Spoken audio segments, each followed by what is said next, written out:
บายดีเด้อทุกคนสบายดีจากบึงธาตุหลวงทุกคนวันนี้เราก็สิมาแลนด์เนาะทุกคนออกกำลังกาย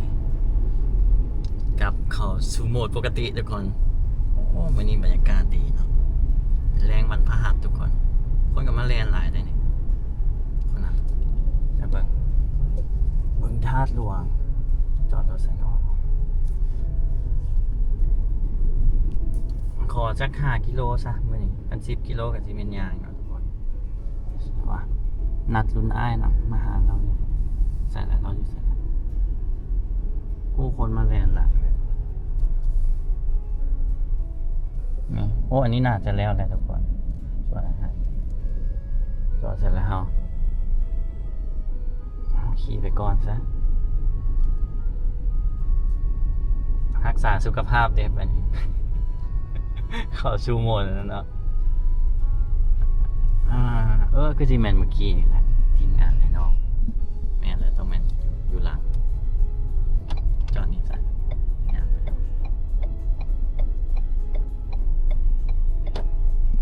อ๋อในหอบจากเดือนแล้วทุกคนบึงธาตุหลวงป่าที่จบยังบนเรื่องกันขานี่ไม่เนาะยาวสำเร็จเสียขาดกว่านี่ทุกคนทำเลยเดี๋ยวลงรถเป็นแลนด์นะยืดเส้นยืดสายขอจักแล้วซะ5 กิโลซะ5 กิโลพอยืดเส้นยืดขากันทุกคนว่ารุ่นอายักยืดใส่เนาะคนกับมาแลนด์หลายดีนะอันนี้เอาจากกิโลอ่ะเอา10เนาะแลนจากหาที่เหลือกันย่างเอาซะได้สำได้เอาสำนั้นก่อนไม่ได้แลนดนไปปากเซแลนจะจากเถื่อนี่ขาตึงเลยมาเขาจะแลนเลยทุกคนเขาจะมาซ่อมแลนตลอดเนาะเขาแลนไว้เขาจะก็ไปก่อนแหละเขาน่าจะเอา10 โลเขาที่เอาจาก5 กิโลเนาะมาสตาร์ทโอเคสตาร์ทแล้วเขาสัก5 กิโลพอแล้วสิไปสักนิดของไปหลายคนก็คอมเมนต์มาจักไทยอย่างแต่ละมือแต่ละวันอยากตอบว่ามันเป็นซอง YouTube ค่อยอยากเห็นอย่างไลฟ์สไตล์ค่อยก็ถ่ายลงเนาะเอาบ่พอใจเบิ่งบ่ต้องเบิ่งทุกคนเต็มใจอยากเบิ่งไลฟ์สไตล์กบกับเบิ่งประมาณนี้มันน่าจะ4 รอบทุกคนคือว่าผ่านแล้ว1 กิโลทุกคนตอนนี้แล่นประมาณ6 นาทีตอน1 กิโล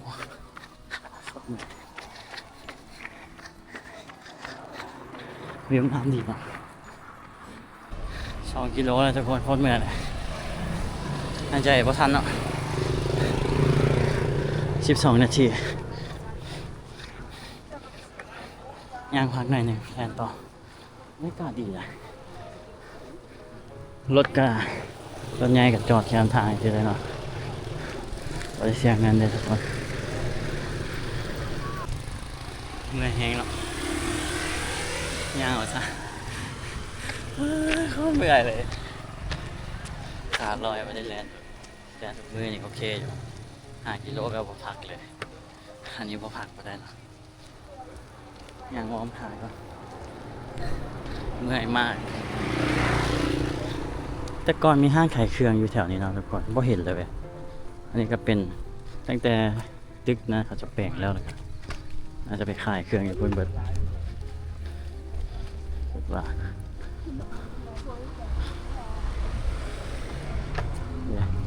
ขายเครื่องอยู่นี่น่าจะกินน้ำปั้นเนาะก่อนกลับทุกคนวันนี้พวกนักศึกษานะทุกคนไฮสคูลจบม.7 เนาะเขาจะเอากลับมาขี่รถเลาะอยู่นี่ว่ามีคาเฟ่อยู่นี่แต่นี่สวีทคาเฟ่สวีทคาเฟ่ จะเป็นบึงธาตุหลวงอยู่ฝั่งคุณเนาะคนมาแลนหลายนะโดยเฉพาะผู้หญิงนะทุกคนบ่าวผู้ชายวัยรุ่นเต็มไปเลยบ่เจอคนรู้จักแน่เนาะผู้หญิงนะ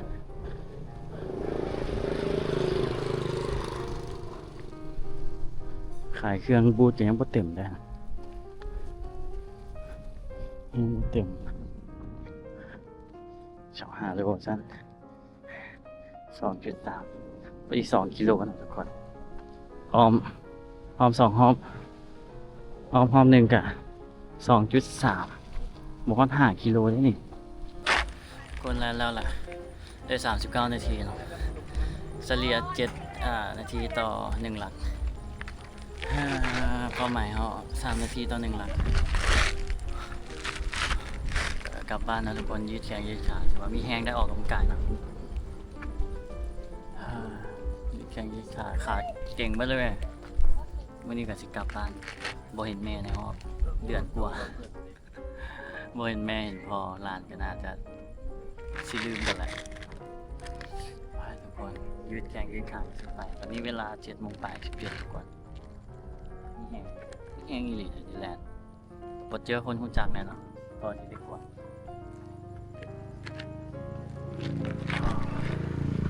เดี๋ยวกลับก่อนทุกคน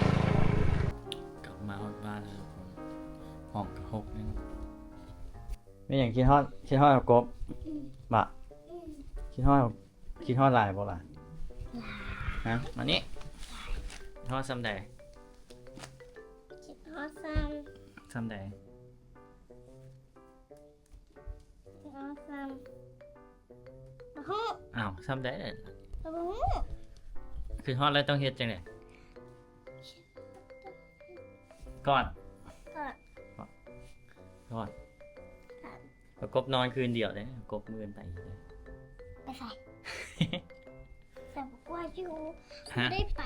แต่บอกว่าอยู่ได้ไป แค่เอากบอยู่ อืม แล้วก็เอากบกันอยู่บ่ขาไป ยาวอ่ะ ยาวบ่จะ ก็ ยาวดินี่เด้ บ่ยาวถ้าเขาถ่ายแท้ๆนะและเอาลง YouTube มานะแล้วมันตีสูงกว่านี้ มาเริ่มเป็นเฮียนปอดไหน ซึ่งจะขึ้นประสงค์แล้วคิดฮอดลุง อ้าวบ่คิดฮอดเอากบแล้ว คิดฮอดแล้วขึ้นปหนึ่งได้โอ้ยแล้วขึ้นปสองได้ โอ้พักเฮียนแล้วว่ะ ตามกล้องใหญ่เด้ มาพี่มา อัน พี่ นี้มันบอก ฮะ อันนี้นะตามกล้อง บ่แม่นโอ้เมื่อยเว้ยก็บ่เห็นกันจักเดือนจักเดือนฮะ เดินเดียว เดือนเดียวใช่เลย 2 เดือน ตั้งแต่เอากบไปฝรั่งแล้วก็กลับมาไปฝรั่งเดือนเดียวว่าเป็นภาษาอังกฤษ ก็2 เดือน ว่าเป็นภาษาอังกฤษ ไม่หนึ่ง What's your name ตอบไหม อันนี้ดิJasmine Jasmine how old are you ฮะจะปี I am 7 ต้องเฮ็ดจังได๋7 6 7 อ่ะ 7 Jasmine กลับมาบ้านหลานก็บ่จื้อหลานก็บ่จื้อมีแต่ Jasmine จื้อ Jasmine 7 ปีโอ้เมื่อยแฮงไปแลนด์ก่อน ใส เอากบไปบึงธาตุหลวงมาเลยคันเอากบสิมีแฟนเป็นต่างประเทศ Jasmine โอเคป่ะ บ่ได้ เป็นหยังมานี่ก่อนมาอีถามเป็นหยัง มาภาษาอังกฤษบ่เก่ง อ้าวภาษาไทยบ่เก่งเอากบหรือ Jasmine อยากลมกับเรา รู้จักภาษาเป็ด คันเอากบคันอยากให้เอากบมีแฟนยังไง ฮ่าแฟนเป็นคนลาว คนลาวสูงบ่ขาวบ่ขาวดุยหรือจอย จอย จอยซ้ำแดง จอยสมายมิ้น จอยสมัยมี ไม่ไผอีกฮะ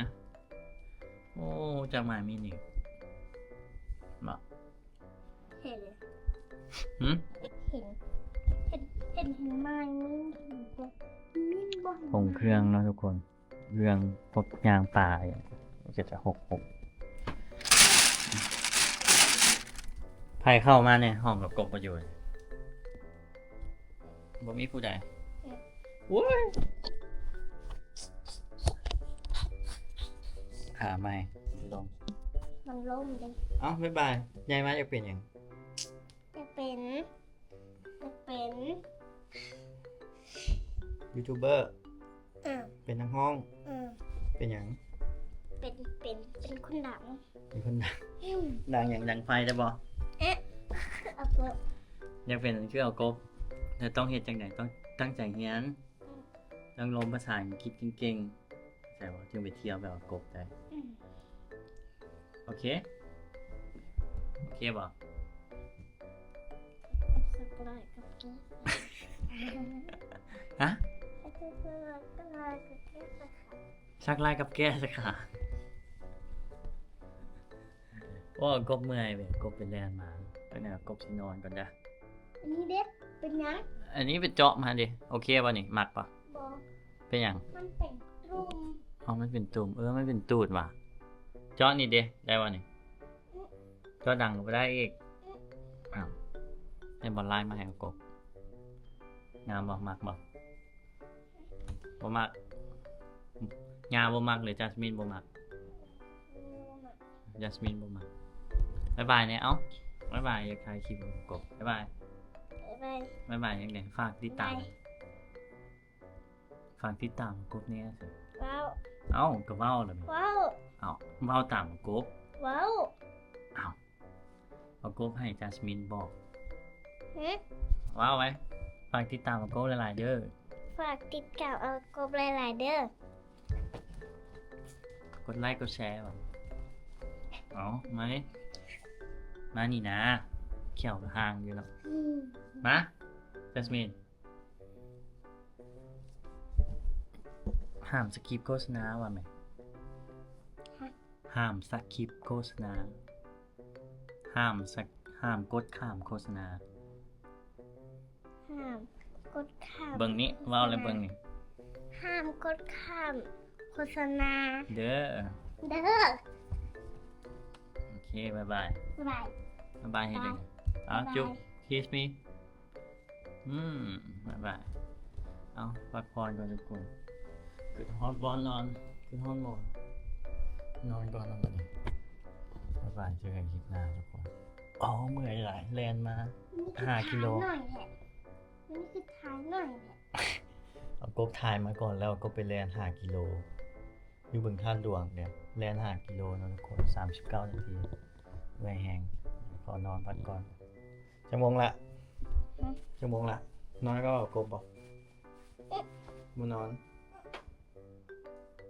มีลูกไอ้กบลูกกลางใช่ปะเอากบเป็นคนที่เท่าไหร่ ที่สอง คนที่2แล้วคนที่3เลยเอาเจ๊กคนที่4เลย จะดี อ้าวคนที่4เด็ดดีเลยคนที่1เด็ดดี ตอนนี้ บ่มีมี3คนบอกโอเคบ๊ายบายทุกคน9 โมงไป9 โมง 46นอนพักก่อนบ๊ายบายเจอกันคลิปหน้าทุกคนอยากให้เฮ็ดหยังคอมเมนต์มาแน่นอนทุกคนบ๊ายบายว่าแม่บ๊ายบาย หึ บ๊ายบายว่าแม่บ๊ายบาย บ๊ายบาย